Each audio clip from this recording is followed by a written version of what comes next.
तो hello everyone, कल हमने पढ़ा था सेट्स के बारे में। क्या क्या पढ़ा था कि हमने पढ़ा था कि सेट क्या होता है, सब सेट क्या होते हैं, प्रॉपर सेट क्या होता है, इम्प्रॉपर सेट क्या होते हैं, फाइनाइट सेट के बारे में पढ़ा था, इनफाइनाइट सेट के बारे में पढ़ा था और उसके कुछ क्वेश्चंस किए थे जो आपके पेपर में आ सकते हैं। जैसे कि total number of possible subsets के बारे में पूछा था, total number of all possible proper subsets के बारे में पूछा था। ऐसा क्वेश्चन आपको पेपर के अंदर देखने को मिल सकता है।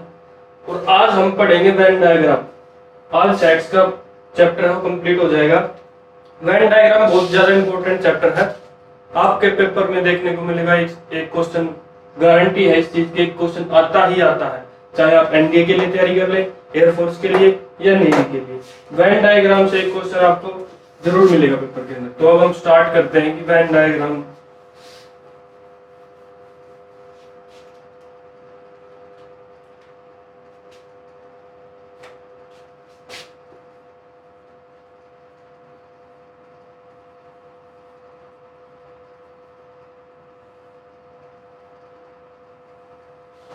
वेन डायग्राम स्टार्ट करने से पहले हमें इसके अंदर कुछ टर्म्स यूज होंगी, उसके बारे में पढ़ेंगे हम।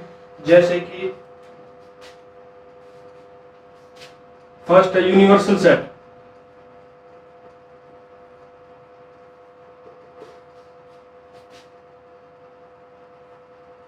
यूनिवर्सल सेट क्या होता है?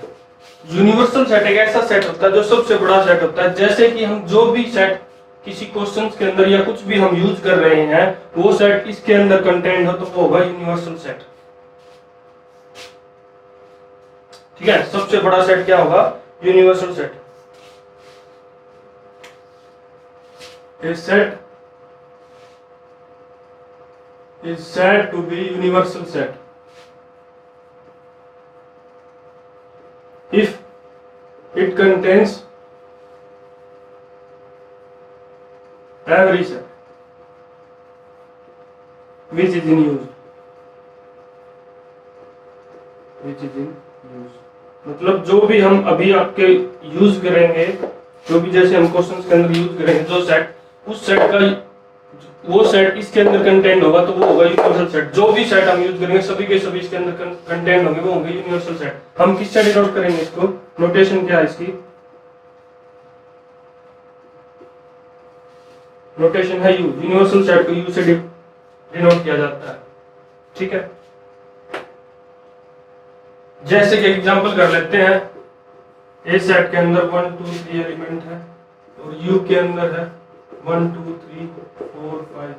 हम जैसे कोई भी सेट इसके अंदर ले रहे हैं 2 3 सी है 4 और 5। ये सभी के सभी सेट, ए सेट इसके अंदर कंटेंट है, बी सेट इसके अंदर कंटेंट है, सी सेट इसके अंदर कंटेंट है। जब हम इन तीनों सेट के बारे में बात करेंगे तो हम यूनिवर्सल सेट क्या लेंगे? ये सेट लेंगे। ये सेट क्या होगा? आपका यूनिवर्सल सेट होगा।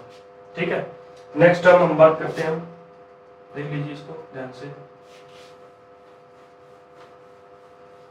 ये टर्म बहुत अच्छे से आपको समझना पड़ेगा, तभी आपको वेन डायग्राम के बारे में पता चलेगा कि वेन डायग्राम में क्या होता है, कैसे यूज होता है वेन डायग्राम का। नेक्स्ट टर्म है union of A set. Union of sets. Union of sets क्या होता है?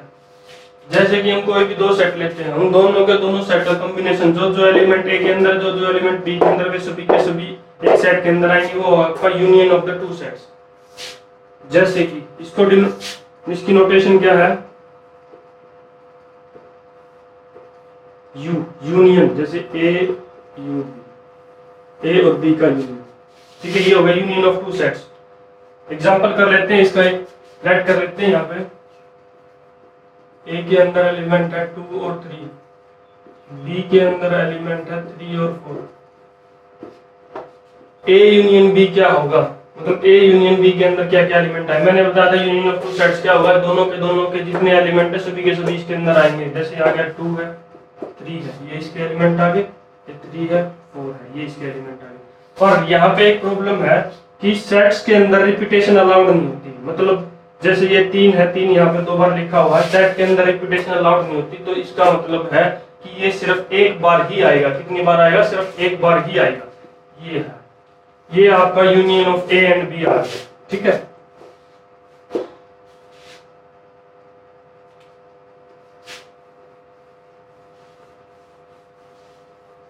नेक्स्ट हम बात करेंगे intersection of two sets. Intersection of sets, intersection of sets मतलब इंटरसेक्शन क्या होता है? इंटरसेक्शन का मतलब होता है कॉमन। इंटरसेक्शन का क्या मतलब होता है? कॉमन।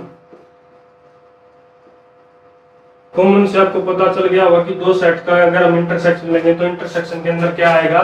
कोई जो एलिमेंट ए के अंदर है, जो एलिमेंट बी के अंदर है, उन दोनों का कॉमन। इसकी नोटेशन क्या होगी?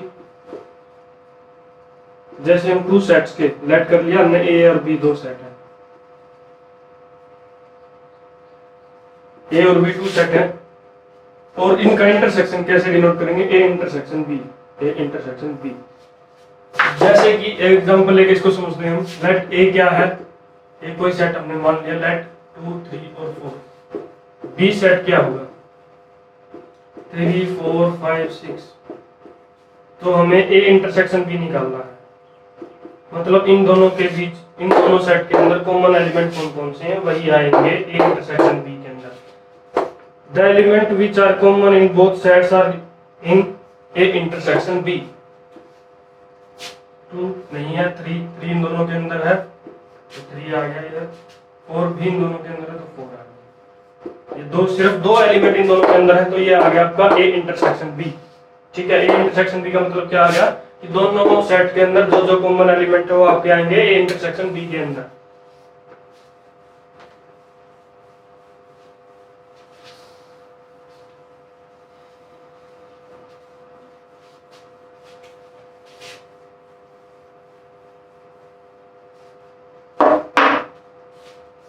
हमने पढ़ा union of two sets. Union of two sets, union of sets भी यूज कर सकते हैं, टू से ज्यादा भी हो सकते हैं इसके अंदर आपके सेट। और हमने पढ़ा intersection of sets.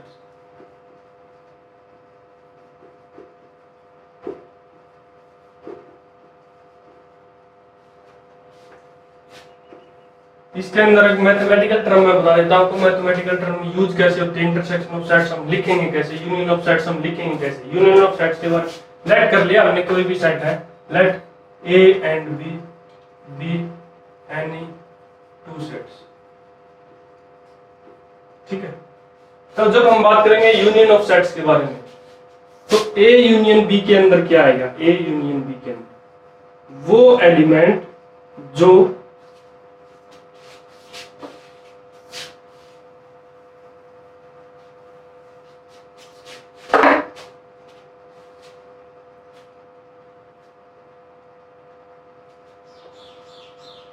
x belong to A और x belong to B।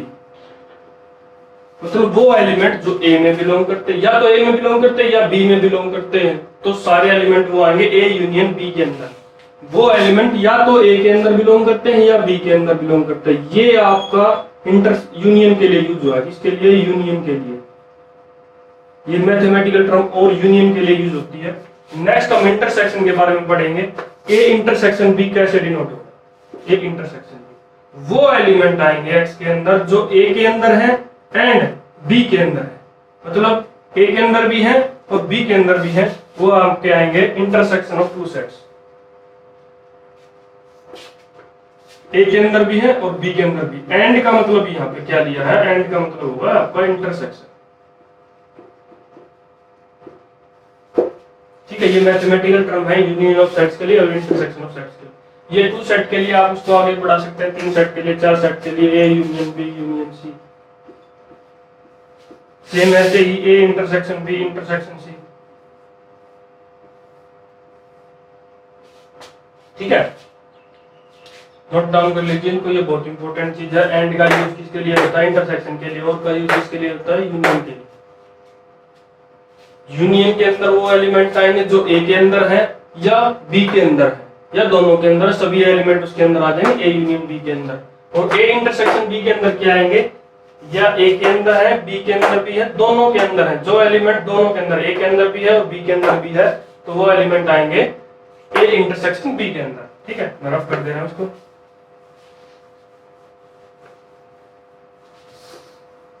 Next term के बारे में जब हम बात करते हैं, क्या आएगी? Difference of two sets. Difference of sets. Difference of sets. Difference of sets क्या होता है? जैसे जनरल टर्म में डिफरेंस के बारे में तो हमें पता है, सब्ट्रैक्ट होता है। डिफरेंस क्या होता है? सब्ट्रैक्शन होता है। तो इसी का यूज करते सेट के अंदर क्या आएगा? डिफरेंस ऑफ टू सेट्स क्या होंगे? लेट कर लिया हमने A and B any two sets. ठीक है, तो इसकी नोटेशन क्या होती है? A minus B. A minus B होती है नोटेशन। नोटेशन किसकी? डिफरेंस ऑफ सेट्स की। ठीक है, ये A माइनस बी क्या हो गया? आपकी नोटेशन डिफरेंस ऑफ सेट्स की। तो क्या आएगा यहाँ पे? A minus B. मतलब इस सेट के अंदर कौन कौन से एलिमेंट आएंगे? X जो A में बिलोंग करते हैं और B में बिलोंग नहीं करते, वो एलिमेंट जो A में बिलोंग करते हैं और B के अंदर नहीं बिलोंग। जैसा कि एक एग्जांपल हम यहाँ पे करते हैं इसके लिए। A के अंदर क्या आएंगे? 2 3 लेट कर लिया हमने कि ये एलिमेंट है। B के अंदर एलिमेंट है। A माइनस बी के अंदर कौन कौन से एलिमेंट आएंगे? वो एलिमेंट आएंगे। A माइनस बी के अंदर कौन कौन से एलिमेंट आएंगे? वो एलिमेंट आएंगे जो A के अंदर है लेकिन B के अंदर नहीं है। A के अंदर 2 है, B के अंदर नहीं है, ये एलिमेंट भी A माइनस बी के अंदर आएगा। 3 है, 3 इसके अंदर है, इसके अंदर नहीं है, तो ये 3 भी इसके अंदर ही आएगा।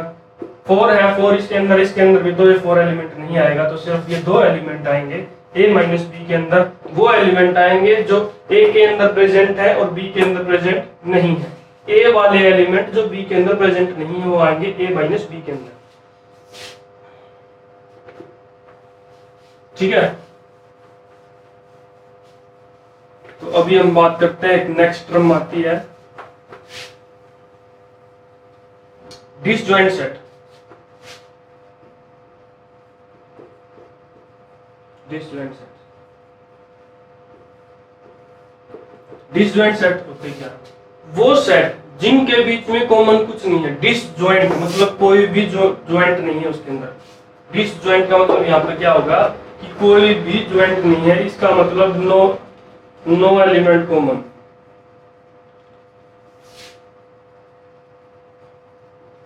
ठीक है, ये आप जनरल टर्म यूज कर सकते हैं, नो एलिमेंट कॉमन। ठीक है, अब हम इसकी डेफिनेशन क्या लिखेंगे? Two sets are said to be disjoint. Said to be disjoint if no element is common between them।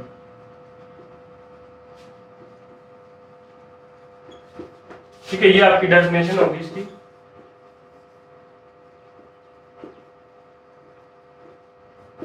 Disjoint का मतलब पता चल गया ना आपको कि इसके अंदर कोई भी एलिमेंट कॉमन नहीं होता। जैसे कि हमने A सेट मान लिया, B सेट मान लिया। डिसजॉइंट का मतलब है कि A intersection B is equal to 5, मतलब there is no element common. There is no element common मतलब A और बीच में कोई भी एलिमेंट ऐसा नहीं है जो दोनों के अंदर है, तो इसलिए हम उसको 5 से डिनोट करते हैं। मैंने आपको पहले ही बताया था 5 एम्प्टी सेट के लिए यूज होता है, इसलिए इसके इंटरसेक्शन के अंदर कोई भी एलिमेंट प्रेजेंट नहीं है। इसके इंटरसेक्शन के अंदर कोई भी एलिमेंट प्रेजेंट नहीं है।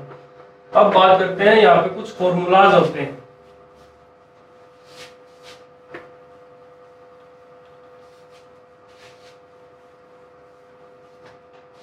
कुछ इंपॉर्टेंट फॉर्मूलाज।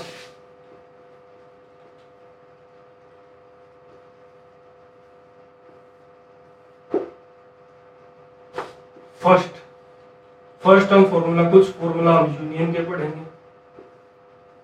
यूनियन जैसे A यूनियन A क्या होगा? A यूनियन A होगा?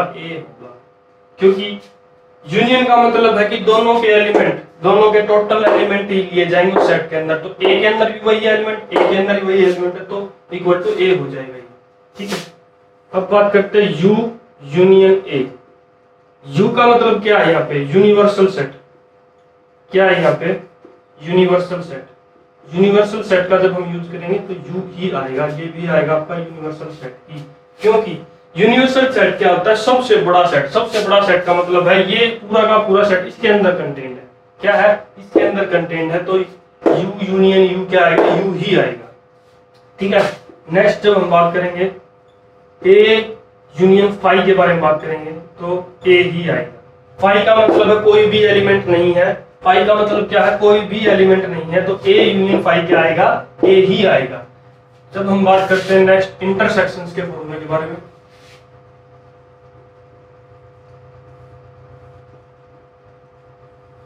या नोट डाउन कर लीजिए अपनी कॉपी में। ए यूनियन ए क्या आएगा? ए ही आएगा। यू यूनियन यू ए क्या आएगा? यू ही आएगा। और ए यूनियन फाई क्या आएगा? ए ही आएगा। नेक्स्ट टर्म जो हम यूज करेंगे ए इंटरसेक्शन ए क्या आएगा? ए इंटरसेक्शन ए भी ए ही आएगा। क्यों?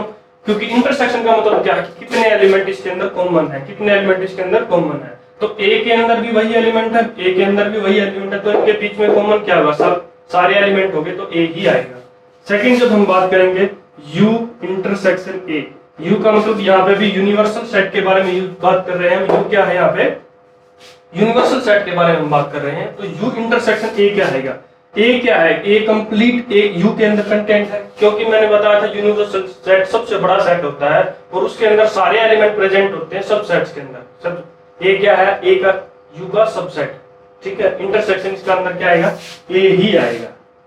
थर्ड हम बात करेंगे ए इंटरसेक्शन फाई क्या आएगा? फाई ही आएगा। क्यों आएगा? क्योंकि इसके अंदर कॉमन क्या है? फाई क्या है? फाई क्या है? कोई भी एलिमेंट फाई क्या है? कोई भी एलिमेंट नहीं है। यहाँ पे फाई क्या यूज किया कि कोई भी एलिमेंट नहीं है, और ए के अंदर जितने एलिमेंट है और फाई के अंदर जो एलिमेंट है, तो अगर हम उनका इंटरसेक्शन करेंगे तो क्या आएगा? फाई ही आएगा। ठीक है, ये यूनियन और इंटरसेक्शन ये कुछ फॉर्मूलेज हैं, ये आप नोट डाउन कर लीजिए। रफ कर देता हूँ इसको। नेक्स्ट अब दो फॉर्मूले और हैं जो आपके वेन डायग्राम के अंदर डायरेक्ट यूज होंगे, बट हम फॉर्मूले से नहीं करेंगे। फॉर्मूले से वेन डायग्राम का क्वेश्चन नहीं करेंगे। अगर फॉर्मूले से आप क्वेश्चन में करने बैठ गए तो आपको इतना टाइम लग जाएगा कि आप उसके अंदर से 3 क्वेश्चन सोल्व कर सकते हैं। तो हम आपको शॉर्टकट बताएंगे। पहले ये 2 फॉर्मूला लिख लीजिए, ये भी आपके लिए इंपॉर्टेंट है।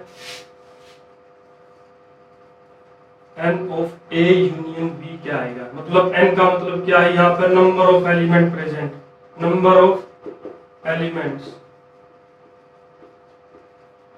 एन का मतलब क्या है? Number of element. A union B के अंदर कितने नंबर ऑफ एलिमेंट प्रेजेंट है? क्या आएगा? N of A, N of B और N of A intersection B. ठीक है, ए यूनियन बी के अंदर कितने एलिमेंट है टोटल, उसके इक्वल क्या आएंगे? ए के अंदर जितने एलिमेंट है, बी के अंदर जितने एलिमेंट और जितने एलिमेंट इसके अंदर कॉमन है। एक और है, अगर N of A union B is equal to N of A आएगा प्लस एन ऑफ बी आएगा, इफ एंड ओनली इफ। यह कंडीशन है। क्या कंडीशन है? कि A intersection B is equal to 5। मतलब क्या है? Disjoint set. मैंने इसके बारे में आपको बताया था, डिसजॉइंट सेट। मतलब अगर A intersection B equal to 5 है तो इसका मतलब इसके अंदर कोई एलिमेंट नहीं है, तो ये आपका 0 हो गया। तो ये डायरेक्ट इक्वल आ गया n of A union B equal to N of A and n of B. Third जब हम बात करेंगे n of A union B union C. ठीक है, n of A plus N of B n of C minus n of A intersection B minus n of B intersection C minus n of A intersection C और plus N of A intersection B intersection C. ये अगर आपके पास 3 sets के बारे में पूछा हुआ है तो ये डायरेक्ट फॉर्मूला आपके पास n of A plus N of B plus N of C. मतलब नंबर ऑफ एलिमेंट ए के अंदर कितने प्रेजेंट है, नंबर ऑफ एलिमेंट बी के अंदर कितने प्रेजेंट है, नंबर ऑफ एलिमेंट सी के अंदर कितने प्रेजेंट है, उसमें से हम सब्ट्रैक्ट करेंगे number of element A intersection B. मतलब ए और बीच में बी में कितने कॉमन है, ये number of B intersection C, B और सी में कितने कॉमन है, ए इंटरसेक्शन सी, ए और सी, जो तीनों के लिए कॉमन। ठीक है, ये फॉर्मूला बहुत इंपॉर्टेंट है, ये भी आप नोट डाउन कर लीजिए अपनी बुक में।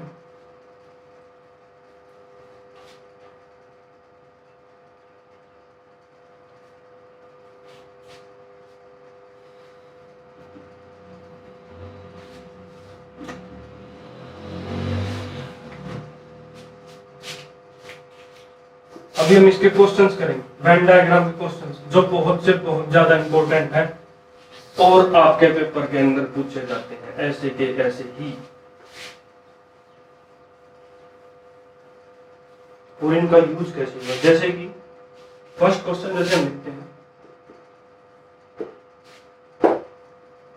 इन ए क्लास, ठीक है, जैसे ये क्वेश्चन है ऐसे ही क्वेश्चन आप पेपर के अंदर देखें। एक क्लास में कितने स्टूडेंट हैं? 100। टोटल स्टूडेंट्स की संख्या कितनी है? 100। तो 50 लाइक करते हैं मैथमेटिक्स को, 70 लाइक करते हैं फिजिक्स को। तो पूछा है कि जो सब्जेक्ट जो दोनों सब्जेक्ट को लाइक करते हो कितने स्टूडेंट होंगे। अब हम इसको सोल्व करेंगे वेन डायग्राम की हेल्प से। किसकी हेल्प से? वेन डायग्राम की हेल्प से। एक फॉर्मूला मैंने अभी अभी लिखवाया था आपको, n of A union B क्या आएगा? N of A plus N of B minus n of A intersection B. पहले तो हम सोल्व करते हैं फॉर्मूले की हेल्प से। तो ए यूनियन बी मतलब टोटल स्टूडेंट कितने हैं? टोटल स्टूडेंट की संख्या कितनी थी? 100। कितना आएंगे यहाँ पे? 100। एन ऑफ ए हमने मान लिया कि मैथमेटिक्स के लिए, ए किसके लिए मान लिया? मैथमेटिक्स के लिए। बी मान लिया हमने फिजिक्स के लिए। किसके लिए? मैथमेटिक्स के लिए और फिजिक्स के लिए। या फिर आप यहाँ पे भी एम यहाँ पे यूज कर लीजिए, एम फॉर मैथमेटिक्स और पी फॉर फिजिक्स। ठीक है, इसके लिए आपको आसानी रहेगी। M for mathematics, P for physics, M for mathematics and P for physics. ठीक है, एम यूनियन पी मतलब टोटल स्टूडेंट कितने हैं वहां पे? 100। ठीक है, मैथमेटिक्स को कितने लाइक करते हैं? 50 स्टूडेंट मैथमेटिक्स के लिए, 50 स्टूडेंट मैथमेटिक्स के लिए। एम क्या आएगा? 50। जब हम बात करेंगे एन ऑफ पी मतलब नंबर ऑफ स्टूडेंट वो लाइक फिजिक्स के लिए कितने आएंगे? 70। और हमने निकालना क्या है कि जो दोनों को लाइक करते हैं, minus n M intersection P. ठीक है, यहाँ पे आ गया आपका 100, 120 minus n of M intersection P. ये इधर आ जाएगा, ये इधर चला जाएगा। M of M intersection P कितना आ गया? 120 माइनस 100 कितना आ गया? 20। ये आपका आ गया आंसर। क्या आ गया आपका आंसर? ये फॉर्मूला से बताया मैंने। ठीक है, जो फॉर्मूला मैंने अभी अभी आपको लिखवाया था, 3 फॉर्मूले लिखवाए थे, उसमें क्या था? N of M union P equal to N of M, n of P और N of M intersection P. तो टोटल नंबर ऑफ स्टूडेंट कितने हैं? 100 थे, 100 यहाँ पे आ गए। मैथमेटिक्स के लिए 50 थे, 50 आ गए। फिजिक्स के लिए 70 से 70 आ गए। और इंटरसेक्शन के लिए हमें निकालना था कि जो दोनों को सब्जेक्ट को लाइक करते हैं। ठीक है, ये आपका आ गया, जो दोनों सब्जेक्ट को लाइक करते हैं। ठीक है, अभी हम इसको सोल्व करेंगे वेन डायग्राम की हेल्प से। किसकी हेल्प से? वेन डायग्राम की हेल्प से।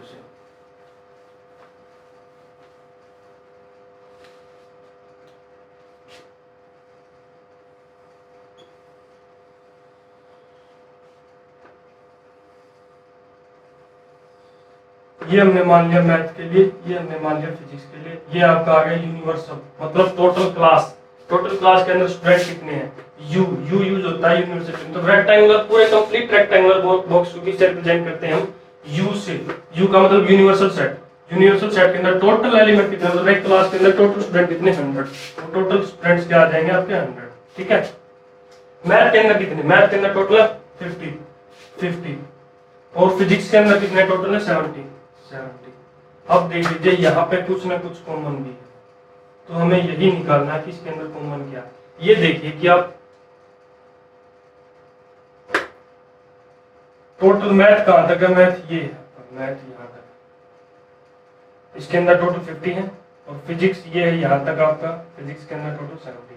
टोटल कितने एलिमेंट हो गए यहाँ पे? 120। कितने हो गए? 120। और है यूनियन कितना था? 100 का। तो 100 से माइनस कर देंगे तो सिर्फ 20 एलिमेंट ऐसे आ जाएंगे जो इसके अंदर कॉमन। कितने एलिमेंट आ गए?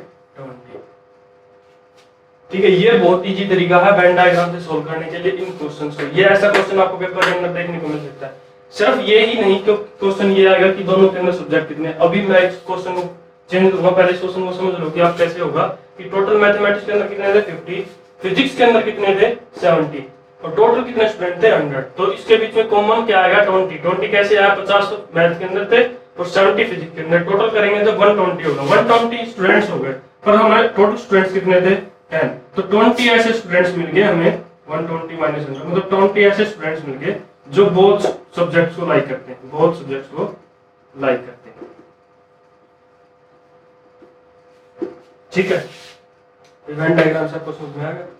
नेक्स्ट हम बात करते हैं, इसी के अंदर हम क्वेश्चन चेंज कर देते हैं। आप देख लीजिए ध्यान से, मैं इसको रफ कर देता हूं।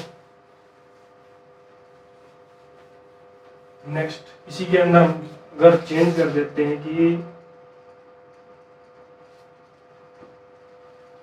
Number of student who like mathematics only,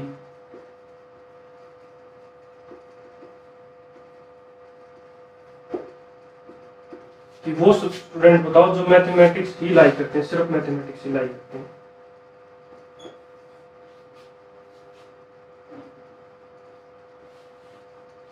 ठीक है, मैथमेटिक्स ओनली मतलब सिर्फ मैथमेटिक्स, मैथमेटिक्स ओनली। अगर हम फॉर्मूले से इसको निकालने के लिए चलेंगे तो बहुत ज्यादा टाइम लगेगा, आपको बहुत सारे फॉर्मूले याद होने चाहिए। इसके लिए हम सिर्फ वेन डायग्राम से ही सोल्व करेंगे। वेन डायग्राम तभी, जैसे मैंने बताया था, आपको एक रेक्टेंगुलर बॉक्स बना लेना है। यहाँ पे यूनिवर्सल सेट है, यूनिवर्सल सेट के अंदर टोटल एलिमेंट कितने? 100 स्टूडेंट है। अब ये मैथ के लिए, ये फिजिक्स के लिए, यहाँ पे 50 है, यहाँ पे 70 है। तो आपने निकाला था कॉमन कितने आए थे आपके पास? 20। कितने आए थे आपके पास? 20। मतलब कि 20 ऐसे स्टूडेंट हैं जो मैथ भी लाइक करते हैं और फिजिक्स भी लाइक करते हैं। ठीक है, तो हमने निकालना है जो सिर्फ मैथ लाइक करते हैं। ये आ गया आपका टोटल कितना? आपका ये आपका टोटल 50। कितना है? 50। और हमें निकालना क्या है? ये सिर्फ यहां तक निकालना है, ये पार्ट निकालना आपका सिर्फ यहां तक। ठीक है, कौन सा पार्ट निकालना आपका? सिर्फ यहां तक। तो इसके अंदर टोटल कितने थे मैथ्स के अंदर? मैथ्स के अंदर टोटल थे फिजिक्स 50, कॉमन कितना है? 20। अगर 50 में से अगर हम 20 माइनस कर दें तो 30 आ जाएगा। आंसर क्या आएगा आपका? 30 आ गया। 30 कैसे आया? मतलब टोटल नंबर ऑफ स्टूडेंट कितने थे मैथमेटिक्स जो लाइक करते थे? वो थे सिर्फ 50। और 20 ऐसे स्टूडेंट मिल गए हमें जो फिजिक्स भी है, मैथ भी लाइक करते हैं। तो ऐसे स्टूडेंट कौन से होंगे जो सिर्फ और सिर्फ मैथ लाइक करेंगे? वो है 30। और अगर ऐसा पूछ लिया जाए या मैथमेटिक्स की जगह पे अगर आप फिजिक्स पूछ लिया जाए कि ऐसे स्टूडेंट बताइए जो सिर्फ फिजिक्स लाइक करते हैं, तो टोटल नंबर ऑफ स्टूडेंट जो फिजिक्स लाइक करते हैं वो कितना है? 70। और जो नंबर ऑफ स्टूडेंट है जो दोनों को लाइक करते हैं वो कितना आपका? 20।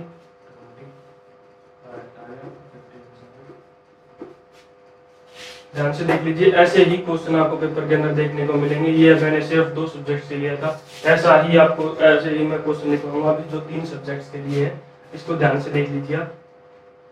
ठीक है, इजी क्वेश्चन है, सिर्फ वेन डायग्राम से हम सोल्व करेंगे। वेन डायग्राम से आपके बहुत जल्दी से जल्दी क्वेश्चन सोल्व हो जाएंगे। ध्यान से देख लीजिए अभी आपको। तो जैसे कि हमने ये पढ़ा था कि एक क्वेश्चन इससे पहले किया था कि वो सिर्फ 2 चीजों के लिए थे। यहाँ पे 3 सब्जेक्ट यूज किए हैं, मैथ, फिजिक्स एंड केमिस्ट्री। ऐसा ही आपको स्टेटमेंट आपकी चेंज कर सकते हैं। बस पहले वो सिर्फ मैंने 2 टाइप्स के लिए समझा था, इसके अंदर 3 टाइप्स हैं, जैसे मैथमेटिक्स, फिजिक्स और केमिस्ट्री। ऐसे ही सिर्फ ये 2 ही टाइप के क्वेश्चन आपके अंदर आएंगे, पेपर के अंदर आएंगे।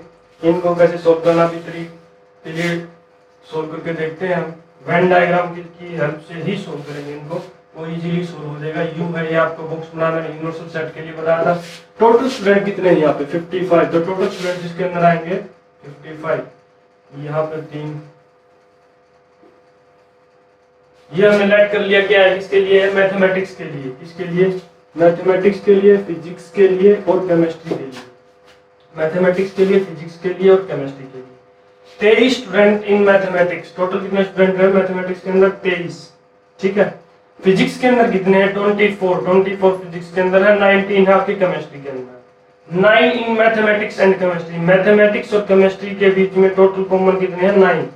ठीक है, ये आपका कॉमन पोर्शन है मैथमेटिक्स के लिए और केमिस्ट्री के लिए। ये आपका कॉमन पोर्शन, इसके अंदर टोटल कितने एलिमेंट आ गए? 9। 12 in mathematics and physics. Mathematics and physics के लिए आपका कॉमन पोर्शन है, ये रहा। मैथमेटिक्स और फिजिक्स के लिए कॉमन कितने आपके? मैथमेटिक्स और फिजिक्स के लिए 12। जब हम बात करेंगे 7 in physics and chemistry. Physics chemistry के अंदर कॉमन कितने आ गए आपके? 7। और टोटल स्टूडेंट कितने हैं? 4 इन ऑल 3 सब्जेक्ट्स। ठीक है, ये मैंने आपके ये वेन डायग्राम बन चुका।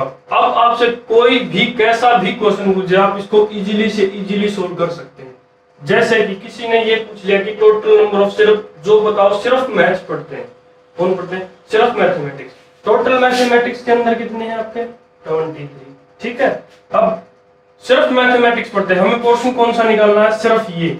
सिर्फ ये पोर्शन निकालना है हमको, सिर्फ मैथमेटिक्स के लिए। मैथमेटिक्स और फिजिक्स में कॉमन कितने हैं? 12, वो भी हम सब्ट्रैक्ट कर देंगे। मैथमेटिक्स और केमिस्ट्री के अंदर कितने हैं? 9, वो भी हम सब्ट्रैक्ट कर देंगे। और जो इन दोनों के अंदर भी कॉमन है, इन दोनों के अंदर कितने कॉमन है? 4, वो हम प्लस कर देंगे, क्योंकि इसके अंदर भी वो चीज आ चुकी, इसके अंदर भी वो चीज आ चुकी। तो टोटल नंबर ऑफ स्टूडेंट कितने हो गए यहाँ पे? 27 माइनस 21, यहाँ पे कितना आ गया? 6 आ गया आंसर, जो ओनली मैथमेटिक्स के लिए। किसके लिए? Only mathematics. ठीक है, अब ये आपका वेन डायग्राम बन चुका है, इससे आपको किसी भी टाइप का कोई भी क्वेश्चन पूछ सकता है, तो इससे आप इजीली सोल्व करते हैं। ये मैंने बताया आपको सिर्फ मैथमेटिक्स के लिए। जब हम बात करेंगे सिर्फ फिजिक्स के लिए, फिजिक्स के लिए कैसे निकालेंगे, इसको मैं रफ कर देता हूँ यहाँ से। ये वेन डायग्राम है, इसमें क्वेश्चन आपको किसी भी टाइप से पूछा जा सकता है। 4-5 टाइप के क्वेश्चन बनते हैं इसके अंदर, जैसे कि किसी ने पूछा सिर्फ मैथमेटिक्स के लिए बताइए, या सिर्फ फिजिक्स के लिए बताइए, या सिर्फ केमिस्ट्री के लिए बताइए, या फिजिक्स और केमिस्ट्री दोनों के लिए बताइए, मैथ और फिजिक्स दोनों के लिए बताइए, मैथ और केमिस्ट्री दोनों के लिए बताइए। ठीक है, या ये पूछ ले कि टोटल नंबर कितने आएंगे इसके अंदर से, जो सिर्फ मतलब जो सिंगल सब्जेक्ट्स को पढ़ते हैं, या single math, single physics, single chemistry, इसके लिए टोटल पूछ सकता है। इसके लिए आपको क्या करना पड़ेगा? जैसे मैथमेटिक्स के लिए मैंने अभी सोल्व किया था, मैथमेटिक्स के लिए हमने क्या सोल्व किया था? सिर्फ मैथमेटिक्स के 23 में से 12 जो मैथ और फिजिक्स है, 9 जो मैथ और केमिस्ट्री है, वो भी सब्ट्रैक्ट कर दिया जाएगा। जो इन दोनों के अंदर कॉमन है वो आपको प्लस कर दिया जाएगा, क्योंकि ये चीज दोबारा रिपीट हो रही है। ये 4 क्या है? इसके अंदर भी है, ये 4 क्या है? इसके अंदर भी है। तो ये टोटल हुआ, उनमें से एक 4 हम सब्ट्रैक्ट कर देंगे, तो टोटल आपका आ गया था यहाँ पे 6। ये आपका आ गया ओनली मैथमेटिक्स के लिए। जब हम बात करेंगे ओनली फिजिक्स के लिए, जब हम बात करें फिजिक्स में कितने हैं टोटल? 24। फिजिक्स का और मैथ्स के अंदर कॉमन कितने आ गए आपके? कॉमन इसका देखो, इसका किस किस के साथ कनेक्शन है? इसका कनेक्शन मैथ के साथ भी है, केमिस्ट्री के साथ भी है। ठीक है, तो चेक करो इसके अंदर कॉमन कौन कौन से। मैथ के अंदर कितने कॉमन आ गए आपके? 12। केमिस्ट्री के अंदर कितने कॉमन आ गए आपके? 7। और जो दोनों के अंदर भी कॉमन है उसको हम ऐड कर देंगे। यहाँ पे कितना आ गया? 28 माइनस 19, ये आपका आ गया 9। ऐसे सिर्फ 9 स्टूडेंट हैं जो ओनली फिजिक्स पढ़ते हैं। कौन से पढ़ते हैं? Only physics. क्या? Only physics. यहाँ पे ओनली मैथमेटिक्स। जब हम बात करेंगे ओनली केमिस्ट्री के बारे में, क्या? ओनली केमिस्ट्री के बारे में। केमिस्ट्री के अंदर टोटल स्टूडेंट कितने हैं? 90। कॉमन कितने हैं? फिजिक्स के साथ कितने कॉमन आ गए आपके? 7। मैथ्स के साथ कितने कॉमन आ गए आपके? 9। और टोटल कितने हैं कॉमन? 4 ऐड कर देंगे, ये आपका आ गया 23 माइनस 16 इज इक्वल टू 7। ऐसे सिर्फ 7 स्टूडेंट हैं जो सिर्फ केमिस्ट्री पढ़ते हैं, ऐसे सिर्फ 9 स्टूडेंट हैं जो फिजिक्स पढ़ते हैं, ऐसे सिर्फ 6 स्टूडेंट हैं जो मैथ पढ़ते हैं। ठीक है, जब हमने ये पूछा कि total number of student who have taken only one subject, only mathematics कितने हैं? 6। ओनली फिजिक्स कितने हैं? 9। ओनली केमिस्ट्री कितने हैं? 9, 7। ठीक है, टोटल नंबर कितने हो गए यहाँ पे? 6, 9 और 7, 22। ठीक है, 22 ऐसे स्टूडेंट हैं जो सिर्फ ओनली एक सब्जेक्ट पढ़ते हैं, ये सिर्फ मैथमेटिक्स। किसी ने ये पूछ लिया ओनली वन सब्जेक्ट की जगह पे exactly who have taken only mathematics. क्या? Only mathematics.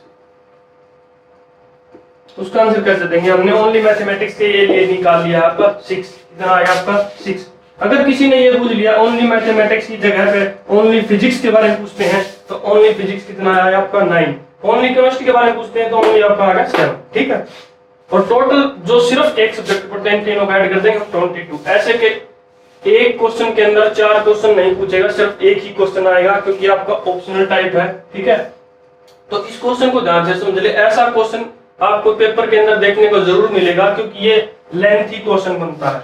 तो इसी वजह से क्वेश्चन पेपर सेट करने वाला जो आपका है वो ऐसे ही क्वेश्चन पूछता है कि टोटल नंबर ऑफ जो चीज है हम यूनियन के लिए यूज करते हैं, मैथमेटिक्स के लिए यूज किया हमने 23, मैथमेटिक्स के लिए सर्कल बना दिया 23 के लिए, फिजिक्स के लिए हमने यूज किया 24 दे रखा था क्वेश्चन में 24, केमिस्ट्री के लिए 19 लिखा हुआ, 19 यूज कर लिया।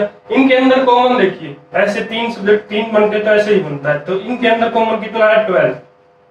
इनके अंदर कॉमन कितना है?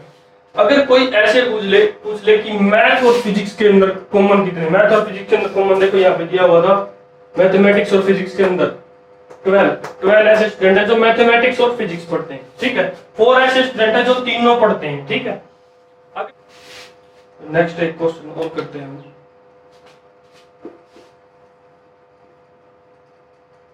क्वेश्चन क्या होगा? इन ए टाउन 70% पीपल साइकिलिंग। तो भी इसको भी हम वेन डायग्राम से ही सोल्व करेंगे। वेन डायग्राम मैंने जैसे कि ये वेन डायग्राम आपको बना लिया है। वेन डायग्राम जैसे भी हम बनाएंगे तो यूनिवर्सल सेट क्या होगा? यूनिवर्सल सेट हमें आप दिया नहीं हुआ तो हमें आपको मानना पड़ेगा 70 परसेंटेज के अंदर बात किया है तो टोटल नंबर ऑफ टाउन के अंदर परसेंटेज कितने होंगे? 70। ये आपका वेन डायग्राम बन चुका। 70% people walk and 40% people cycling. तो टोटल नंबर ऑफ स्टूडेंट कितने होंगे? 110% पर हमें कितना यूनिवर्सल सेट के अंदर कितने थे? 100%। टोटल कितना डिफरेंस आ गया? 10 का। तो 10% ऐसे हैं जो दोनों करते हैं, साइकिलिंग भी करते हैं और वॉकिंग भी करते हैं, ठीक है। ये आपका हो गया वेन डायग्राम फिनिश हो गया है आज। ऐसे ही क्वेश्चन आपको देखने को मिलेंगे। मैंने एक टेस्ट भी बनाया है, वो आपको पीडीएफ आपके ग्रुप के अंदर मिल जाएगा, व्हाट्सएप ग्रुप के अंदर भी मिल जाएगा और टेलीग्राम ग्रुप के अंदर मिल जाएगा। नेक्स्ट हम बात करेंगे फंक्शंस और रिलेशंस के बारे में, वहां से भी एक क्वेश्चन की पॉसिबिलिटी बनती है। तो आज के लिए इतना काफी है। Thank you. प्रैक्टिस करते रहिए।